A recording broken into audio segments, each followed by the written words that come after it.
요한복음 1장 19절부터 23절의 말씀입니다. 유대인들이 예루살렘에서 제사장들과 레위인들을 요한에게 보내어 내가 누구냐 물을 때 요한의 증언이 이러하니라. 요한이 드러내어 말하지 말하고 숨기지 아니하니 드러내야 하는 말이 나는 그리스도가 아니라 한데, 또 묻되 그러면 누구냐? 내가 엘리야냐? 이르되 나는 아니라.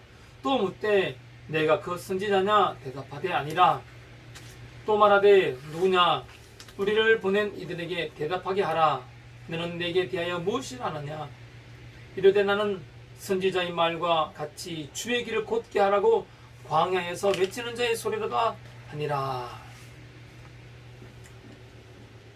지금 19절부터 36절에서 사도 요한은 세례 요한이 말씀이신 그리스도의 증언자임을 입증하기 위해서 그리스도의 공생의 직전의 상황을 세례 요한과 결부시키고 있습니다. 당시 세례 요한은 하나님 나라의 선포와 회개의 촉구, 그리고 세례를 통해서 많은 사람의 관심을 끌고 있었습니다. 사람들 중에 일부는 세례 요한을 메시아로까지 간주하기도 하였습니다.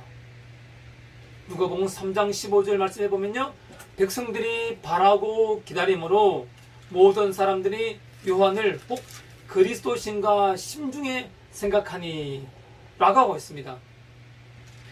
이러한 상황에서 예루살렘 성전을 중심한 종교 지도자들은 굉장한 관심을 가졌습니다. 왜냐하면 이스라엘은 말라기 선지자 이후 약 400년간 하나님의 말씀을 전하는 선지자가 없었기 때문입니다. 따라서 우리 누가복음 3장 15절에 본 것처럼 모든 백성들, 모든 사람들은 그들의 마음에 메시아에 대한 기대감으로 부풀어 있었던 점이었습니다. 그런데 갑자기 예상치 않게 세례 요한이 등장했던 것입니다. 모세 율법에 대한 해석을 주해한 미시나라는 것이 있습니다. 이 미시나에 의하면 그 선지자에 대한 규명과 재판이 사내에 드린 공회의회의 주요 직무 중 하나로 규정되어 있었습니다. 이런 상황 속에서 제사장들이 이토록 중요한 문제를 무시하거나 은폐해버린다면 그들의 직무에 태만하는 것으로 보여질 수 있었습니다. 그래서 당시 지도자들의 공회인 산헤드린 공의회는 지금 새로운 것을 주장하고 있는 요한의 정체를 탐지할 사람들을 파견했던 것입니다. 그들이 세례 요한에게 와서 내가 누구냐라고 공개적으로 질문을 드리는 것입니다. 유대인들이 예루살렘에서 제사장들과 레위인들을 요한에게 보내어 내가 누구냐 물을 때 요한의 증언이 이러하니라 라고 하고 있죠. 만약 사람들이 우리에게 내가 누구냐, 당신이 누구십니까? 라고 공개된 자리에서 묻는다면 저와 여러분은 무엇을 대답하시겠습니까? 그런 공개된 질문에 공개된 장소에서 공개적으로 자신이 누구인지 대답할 수 있는 준비가 되어 있습니까? 세례 요한은 언제나 그 질문에 대답할 준비가 되어 있었던 사람입니다. 그들의 질문에 세례 요한의 증언이 이어집니다. 여기서 요한의 증언이란 바로 요한의 사명과 사역이라고 볼 수 있습니다. 7절에서 우리는 그의 사명을 확인하였습니다. 그가 증언하러 왔으니 곧 빛에 대하여 증언하고 모든 사람이 자기로 말미암아 믿게 하려 함이라. 이것이 곧 세례 요한의 사명이었습니다. 곧 예수 그리스도를 증거하고 예수 그리스도를 자기로 말미암아 믿게 하려 하는 것이 세례 요한의 사명이었던 것입니다. 그의 사역은 말씀이신 곧 구원의 빛이신 예수 그리스도를 증언하는 구약의 마지막 선지자로서의 역할이 바로 그의 사역이었습니다. 이어지는 세례 요한의 구체적인 증언을 살펴보면서 우리는 이 땅의 삶을 어떻게 살아야 할 것인지 깊이 고민하는 시간 되시길 기도합니다. 자, 우리 10절 계속해서 보겠습니다. 요한이 드러내어 말하고 숨기지 아니하니, 드러내야 하는 말이 나는 그리스도가 아니라 한데, 자, 세례 요한은 그 어떤 모호함이나 가식도 없이 공개적으로 솔직하게 말했습니다. 여기서 드러내어 말하고에 해당하는 헬라어는 고백하다, 확언하다, 선언하다, 선포하다라는 뜻을 가진 동사입니다. 이는 요한의 증언이 믿음의 확신으로 말미암는 선포적인 증언임을 보여주는 단어인 것입니다. 요한은 자신을 드러내어 선포적으로 증언한 것입니다. 처음에 사용된 드러내어 말하고는 세례 요한이 사실을 있는 그대로 밝혔다는 의미에서 일반적인 의미를 나타내는 것이고, 두 번째로 나오는 드러내어 하는 말이 이는 세례 요한이 선언적으로 선포적으로 말하였다는 것을 보여주기 위해서 다시 한 번 더 사용한 것입니다. 세례 요한은 분명하고 확고하게 자신의 사명을 선포적으로 대답했던 것입니다. 나는 그리스도가 아니라 한데, 산헤드린으로부터 파견된 자들의 입에서는 메시아에 관한 질문이 전혀 나오지 않았습니다. 하지만 세례 요한은 자신을 메시아로 오해할 수 있는 일체의 여지를 없애기 위해서 단호한 어투로 말하고 있습니다. 특히 여기서 세례 요한은 나라는 1인칭 대명사를 사용하여서 강조법으로서 예수님의 탁월성에 비해서 자기 자신은 그에 비할 수 없는 존재인 것을 명시하고 있습니다. 어떻게든 예수님의 이름을 이용해서 자신을 드러내게 하고 또 자신을 높이는 수많은 사람들은 이런 세례 요한의 자세와 태도를 보고 회개해야 할 것입니다. 우리는 예수 이름만 증거해야 하지 자신의 이름을 예수 이름을 통해서 더 나타내려고 해서는 안 되는 것입니다. 여기에서 세례 요한이 강력하게 부인했던 그리스도, 나는 그리스도가 아니라고 했는데 이 그리스도란 히브리어로 메시아입니다. 이 메시아는 기름 부음을 받은 자라는 뜻입니다. 이는 옛 언약을 완성하시고 하나님의 나라를 창조하실 분을 바로 메시아라고 합니다. 이 말을 헬라어로 한 것이 바로 그리스도입니다.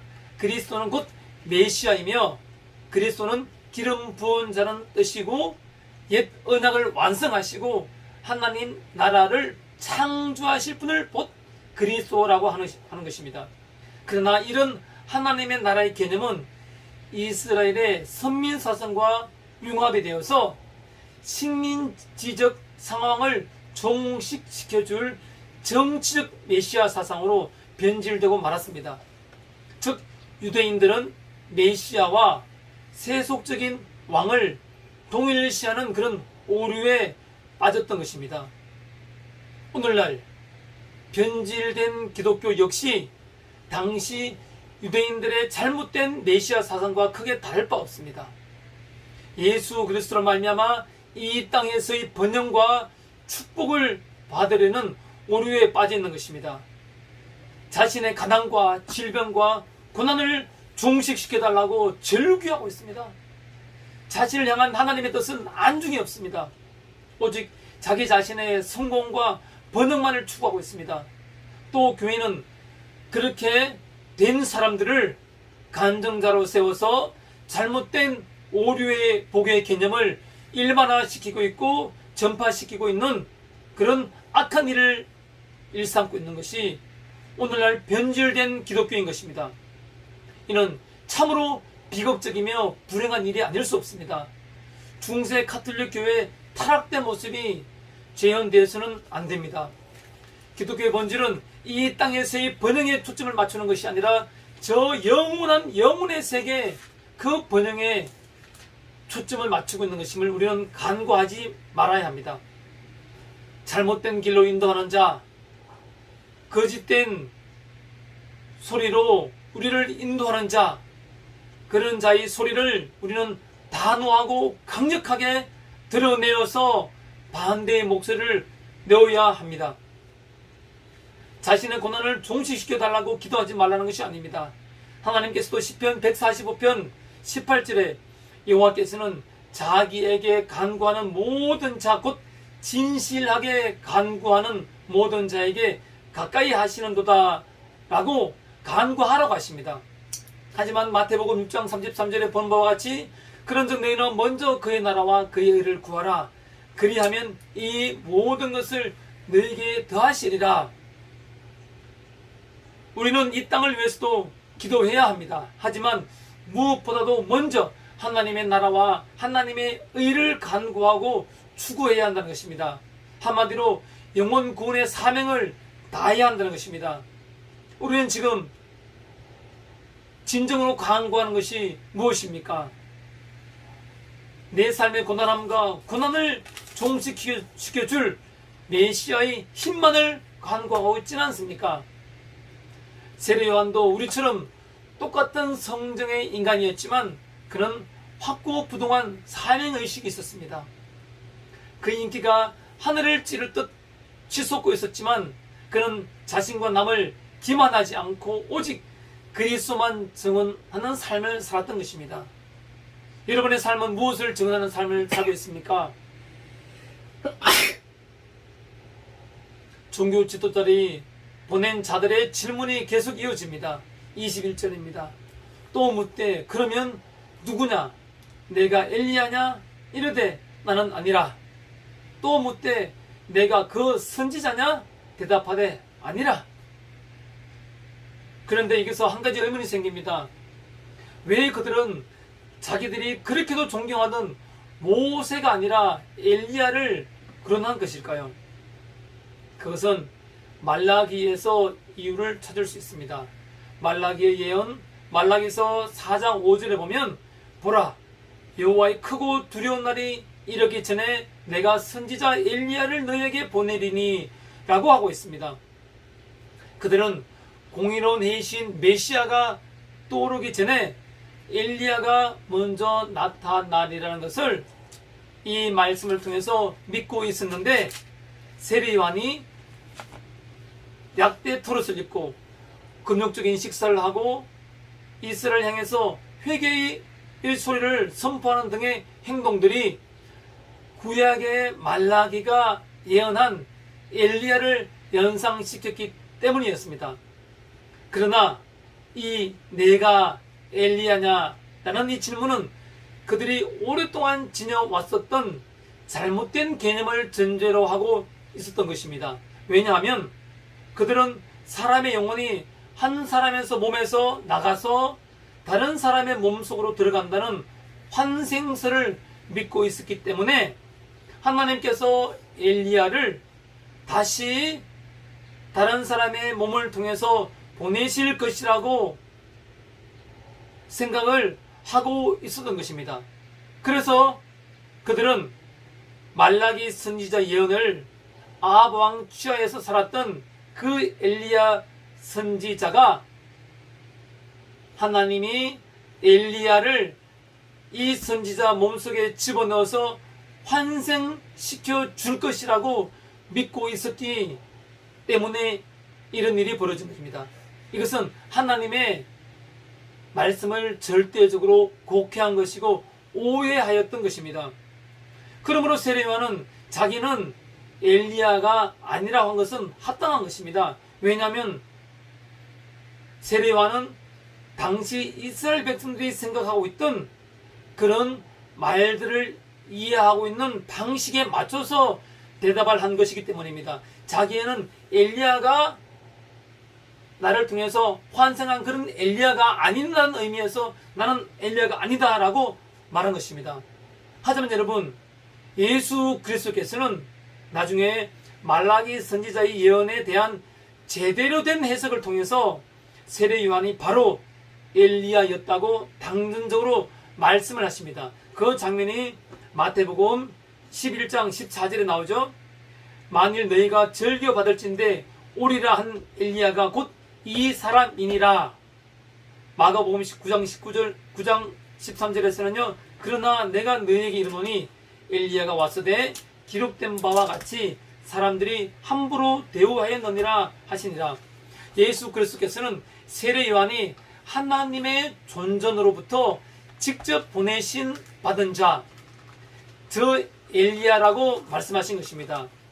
말라기에 약속된 엘리야가 전령으로서의 자신의 임무를 수행하고 있기 때문에 말라기가 예언한 여호와의 크고 두려운 날이 왔음을 말씀하고 있는 것입니다.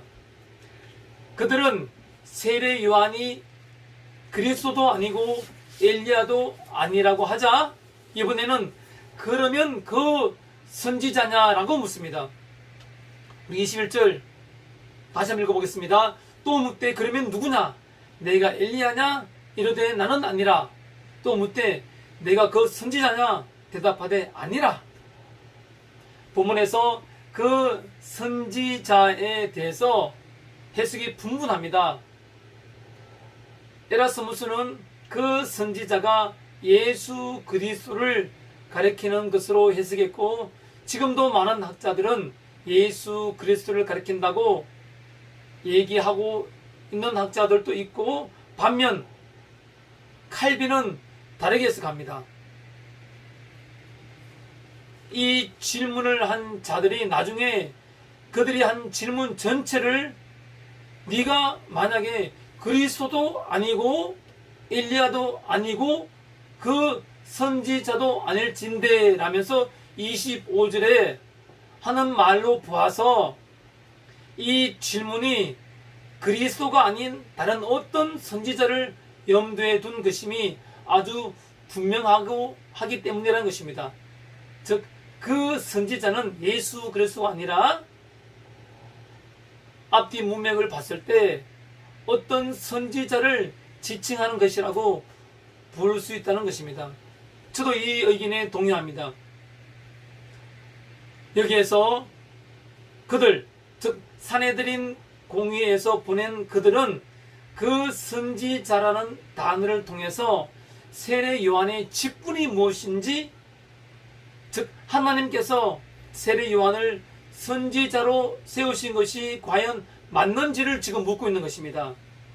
세례 요한이 아니라고 대답한 것은 겸손함으로 인해서 거짓말을 한 것이 아니라 자기는 기존의 선지자들과는 다르다는 것을 정직하고 진실되게 밝힌 것입니다.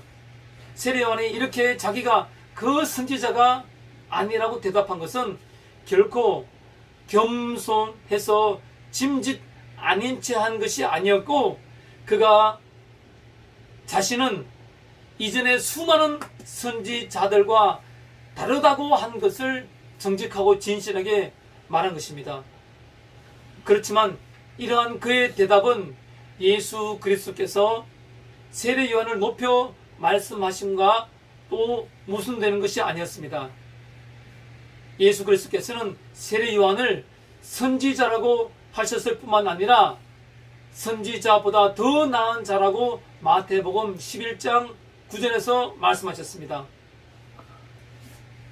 예수님께서 그렇게 말씀하신 것은 세례 요한의 가르침에 대한 신뢰성과 권위를 부여하심과 동시에 세례 요한에게 맡겨진 그 직분이 얼마나 크고 얼마나 뛰어난 것이었는지를 알리고 높이기 위한 것이었습니다. 그러나 이 본문에서 세례 요한의 목적은 다른 데 있었습니다. 그것은 자기는 이전 선지자들의 경우와는 달리 어떤 독자적이고 고유한 사명을 받고서 보내심을 받은 자가 아니라 단지 예수 그리스도의 전령 역할을 하도록 부르심을 받은 그실 뿐임을 밝히는 것입니다. 예를 들어서 어떠한 중대한 문제를 처리할 필요가 생겨서 두 명의 대사가 보냄을 받았게 되었는데, 그중 한 명은 이 문제를 처리할 전권을 위임받은 다른 한 명의 대사가 속히 올 것이라는 그 소식을 전하는 임무만을 부여받았고, 후자는 이 문제를 완전히 처리하라는 명령을 받았다면, 전자는 그 먼저 보내진 대사는 주된 역할을 맡은 뒤에 올 대사의 일부분이자 부속물이라 보는 것이 마땅한 것입니다.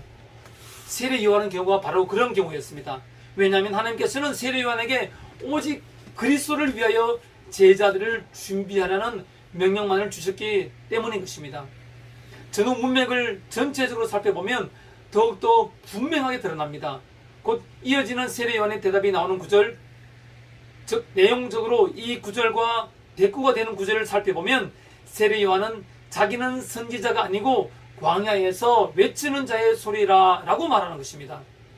주의 길을 위하여 외치는 자의 소리는 단지 보조사에게 불과하기 때문에 자신은 독립적이고 고유한 사명을 받은 선지자와는 다르다는 것입니다.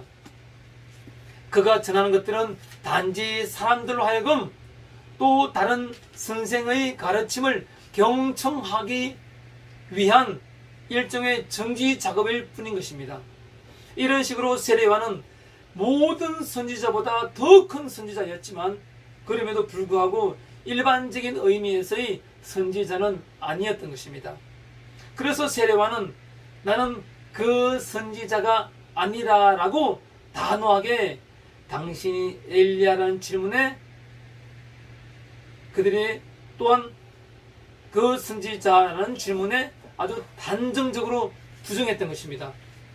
이렇게 사명에 붙잡힌 사람은 자신의 정체성을 분명하게 인식을 하고 또한 분명하게 밝힙니다. 사내들인 조사단은 그들의 질문이 허공을 찌르게 되자 재차 질문을 합니다. 22절입니다. 또 말하되 누구냐? 우리를 보낸 이들에게 대답하게 하라. 너는 내게 대하여 무엇이라고 하느냐? 사내들인의 조사단이 짐작했던 요한의 정체는 그들의 예상을 빗나가 버렸습니다. 그들의 질문에 대한 세례 요한의 세 차례의 부정은 그들의 조사 활동을 더욱 난감하게 하였을 것입니다. 또라고 번역된 헬라어 우는 무엇 때문에 왜 그러므로 그러면을 의미합니다. 이 단어는 논쟁적 어감을 띠고 있는 것을 알 수 있습니다. 이것을 감안한다면 그들의 심정은 더욱더 조급해졌을 겁니다. 그래서 또라고 기록하고 있는 것입니다.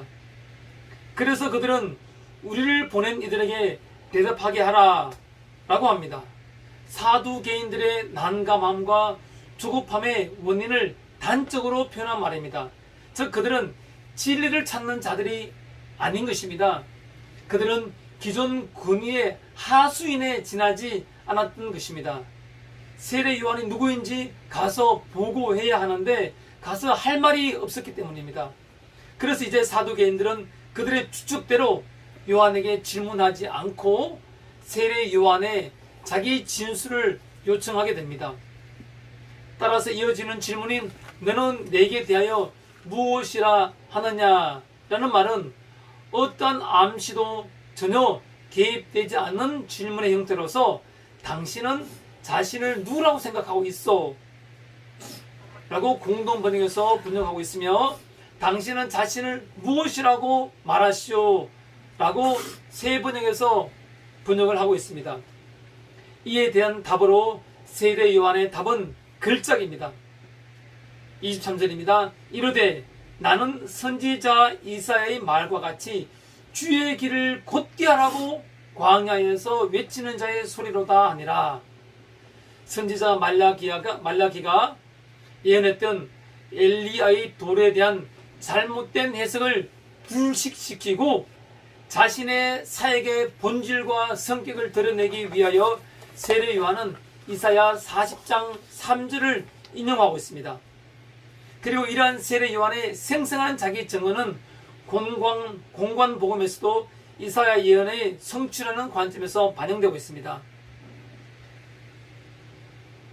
마태복음 3장 3절의 말씀을 제가 세 번역으로 읽어드리겠습니다. 이 사람을 두고 예언자 이사야는 이렇게 말하였다. 광야에서 외치는 이의 소리가 있다. 너희는 주님의 길을 예비하고 그의 길을 곧게 하여라 라고 하고 있고, 마가복음 1장 2절에서 4절까지의 말씀을 세 번역으로 읽어드리자면, 예언자 이사야의 글에 기록하기를 보아라, 내가 내 심부름꾼을 너보다 앞서 보낸다. 그가 내 길을 닦을 것이다. 광야에서 외치는 이의 소리가 있다.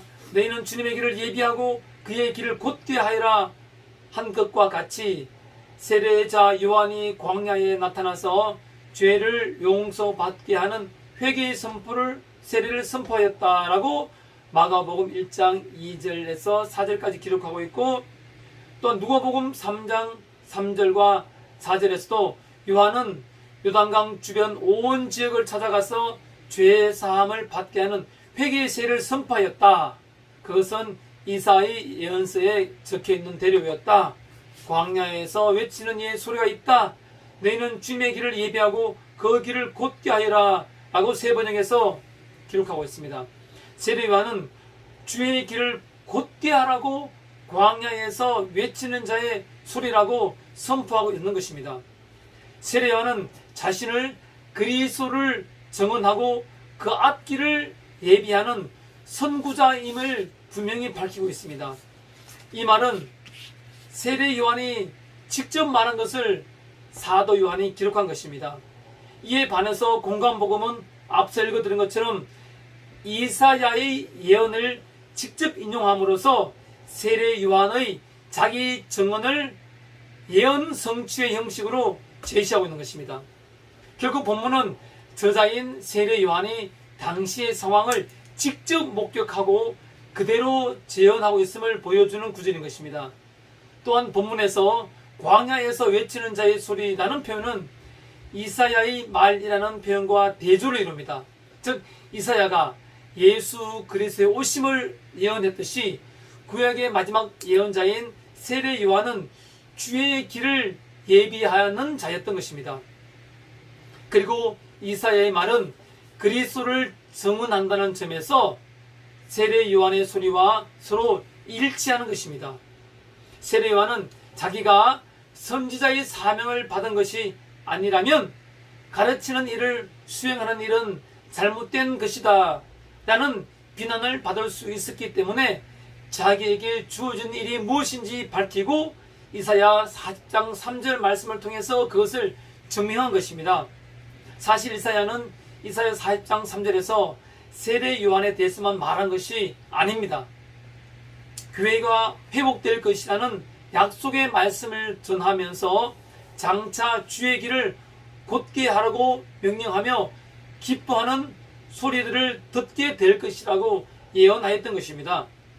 이사야는 하나님께서 오셔서 이 백성을 바벨론의 포로 생활로부터 다시 돌아오게 하실 것이라고 예언하였지만 이 예언은 그리스도께서 육체로 나타나실 때 그때 진정으로 성취되었던 것입니다. 그러므로 주님이 다시 오실 날이 가까워지자 세례 요한은 외치라는 하나님의 명령을 받았기 때문에 그 명령에 순종하여서 외쳤던 것입니다.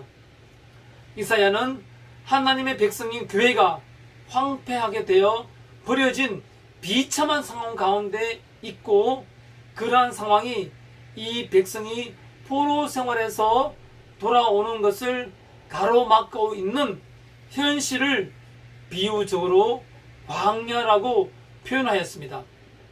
그러니까 이사야는 현실적으로는 포로된 백성이 돌아올 수 있는 길이 막혀 있지만 여호와께서는 길이 없어 다닐 수 없는 곳에 길을 놓으실 것이라고 예언한 것입니다.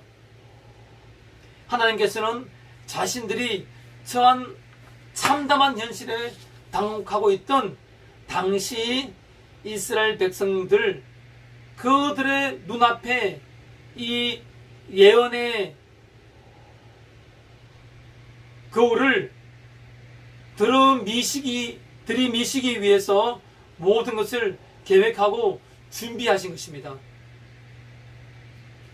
세례 요한이 말씀을 전하였던 곳인 유대 광야는 모든 소망이 사라져버리고 모든 것이 황폐화되어 있던 고립무원의 현실에 대한 비유이자 표상이었습니다. 우리 역시 고립무원의 광야에 살고 있습니다.